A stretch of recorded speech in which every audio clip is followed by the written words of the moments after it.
नमस्कार दोस्तों, witty wire Hindi में आपका स्वागत है। आज हम उस गाथा में और गहराई से उतरेंगे जिसने न्याय के देवता शनिदेव के जन्म से पहले की नींव रखी। ये कहानी सिर्फ एक पौराणिक कथा नहीं, बल्कि एक दिव्य प्रेम कहानी का दुखद अंत, एक माँ के असाधारण त्याग और एक गहरे पारिवारिक रहस्य की कहानी है। ये हमें दिखाती है कि कैसे भाग्य की डोर कभी-कभी अदृश्य धागों से बुनी जाती है।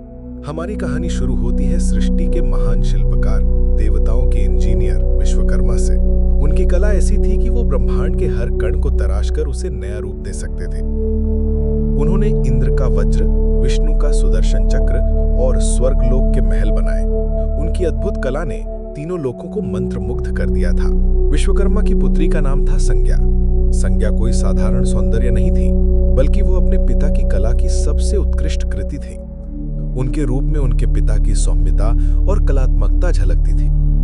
वो स्वभाव से भी बेहद शांत और संवेदनशील थी और उनमें अपने पिता की तरह ही कर्तव्य निष्ठा और दृढ़ता का भाव था। जब संज्ञा विवाह योग्य हुई तो उनके पिता ने उनका विवाह नवग्रहों में सबसे शक्तिशाली और तेजस्वी देवता सूर्यदेव से किया। सूर्यदेव ऊर्जा, प्रकाश और जीवन के प्रतीक थे, लेकिन उनका तेज इतना प्रचंड था कि उनके करीब जाना बहुत मुश्किल था।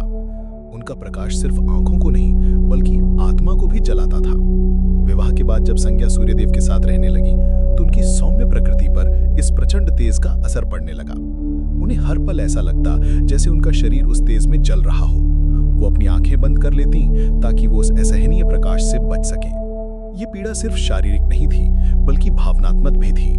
वे सूर्यदेव के साथ एक सामान्य जीवन नहीं जी पा रही थीं और ये बात उन्हें अंदर ही अंदर खाई जा रही थी। इस असहनीय पीड़ा के बावजूद संज्ञा ने अपनी पत्नी और मां के कर्तव्यों को निभाया। उन्होंने 3 तेजस्वी संतानों को जन्म दिया। उनके पुत्र वैवस्वत मनु में उनके पिता की तरह ही दूरदर्शिता और ज्ञान था और उन्हें मानव जाति का जनक माना जाता है। दूसरे पुत्र यमराज में न्याय और कर्तव्य का गहरा भाव था। वे बचपन से ही बहुत गंभीर और निष्पक्ष थे, जैसे कोई न्याय का प्रतीक हो। और उनके पुत्री यमी यमुना में संज्ञा की तरह ही सौम्यता और प्रेम था। वे एक पवित्र नदी के रूप में अवतरित हुई, जो भक्ति और मोक्ष का प्रतीक बनी। इन तीनों तेजस्वी संतानों को जन्म देने के बाद भी संज्ञा की पीड़ा कम नहीं हुई। सूर्यदेव का असहनीय तेज उनके बच्चों के प्रति उनके प्रेम और मातृत्व के बीच एक अदृश्य दीवार बनकर खड़ा हो गया था।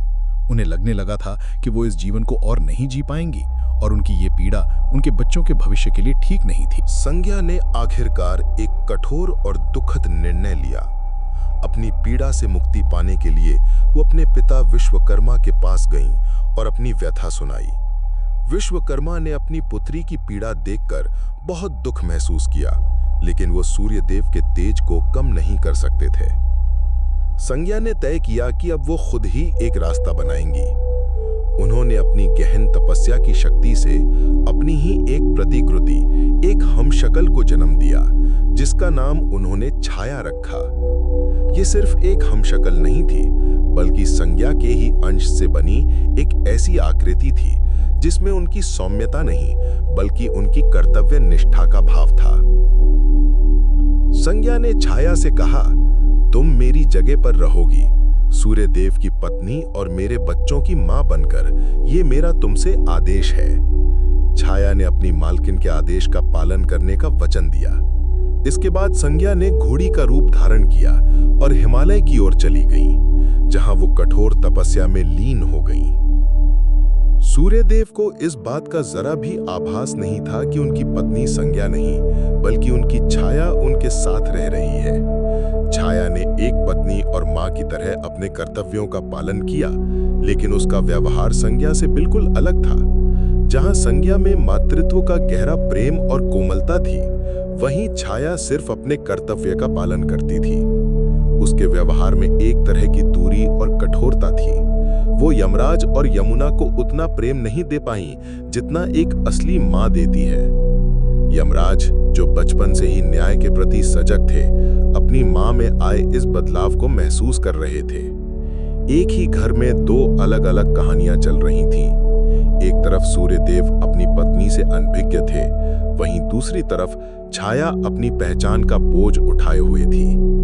तो दोस्तों, ये थी उस कहानी की गहराई जिसने एक ऐसे देवता के जन्म का मार्ग प्रशस्त किया, जिसका अस्तित्व ही न्याय का प्रतीक बन गया। इस रहस्यमयी परिवार में एक ऐसी घटना होने वाली थी जो न सिर्फ उनके जीवन को बल्कि पूरे ब्रह्मांड को हमेशा के लिए बदल कर रख देगी।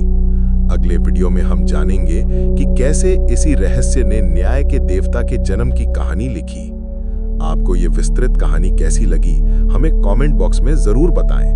मिलते हैं अगले वीडियो में।